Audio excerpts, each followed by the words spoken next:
Hey everyone, quick update on the bodywork on the John Deere L118. As you can see on both sides, I got two new panels riveted in place. The right side here is pretty bad. I'm only able to really do the edges, a few in the center, and to tie in some of the really rusty metal underneath. What I'm doing is I'm pounding it up in place, using the clamps, holding it in place, drilling it, and popping it in place with the rivets, just to help hold what's left there in place. The edges are not bad except for this outer edge right here. It's really bad. The hole here could have been a bit smaller, but for the reverse to work correctly, it had to be quite large. I'm not dealing with that hole right there. I did buy some body filler. I don't know if it's going to be enough. I was just originally going to fill in around each edge on both sides and clean it up a bit. We'll see if I do it or not. Like I said in the initial videos starting the body work on this, I'm going to fully disclose that the pan's been worked on. I've actually saw another John Deere.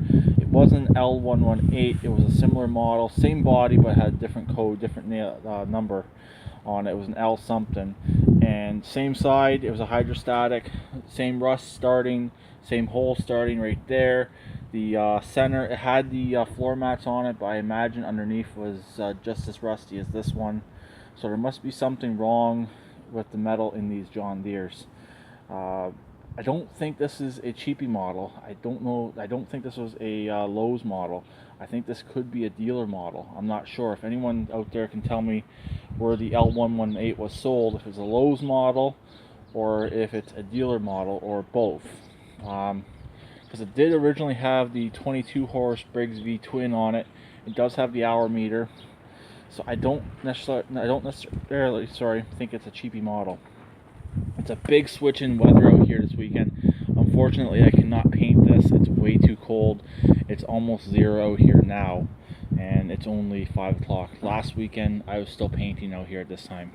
So it's very cold, and there's going to be a switch up in videos.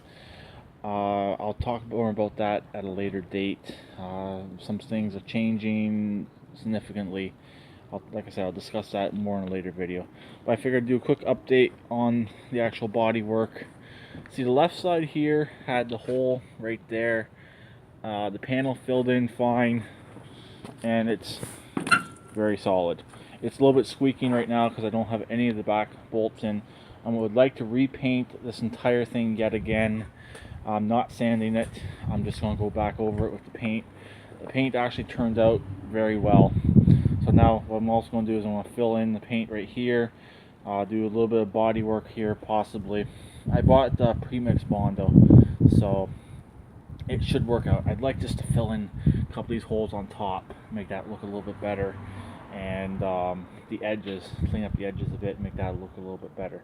But I think the mats will cover most of it. I'm going to grab them in a second and we'll see what they'll look like over top. And since the holes that the mats were initially snapped into are no longer here, since with the new stainless, I will have to I'll have to pop rivet them in place as well, which isn't a huge deal.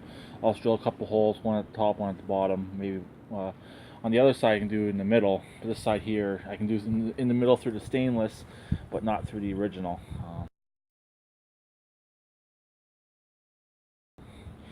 It's bad. It's flexing right here as well, as you can see.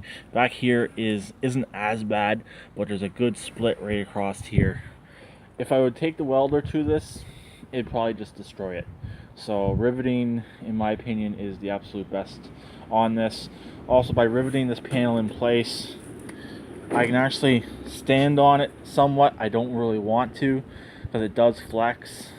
So when the person, whoever buys it, gets it, I'm going to recommend left side. Try your best to do the left side at all times. Like I said, I'm going to fully disclose all of this right here, and I will probably show it if they look under it. I'll tell them what happened, or tell them how bad it was. But the tractor itself is too good in my mind to scrap it due to this issue right here, because this tractor is worth quite a bit in running and driving condition. It drives right now. It will cut soon. The deck is just about done. It needs one more coat of paint as well. But here it is, quick update. I'll talk to him later. Please keep redneck like always, and please subscribe and comment. And John Deere, smarten up on your steel, definitely.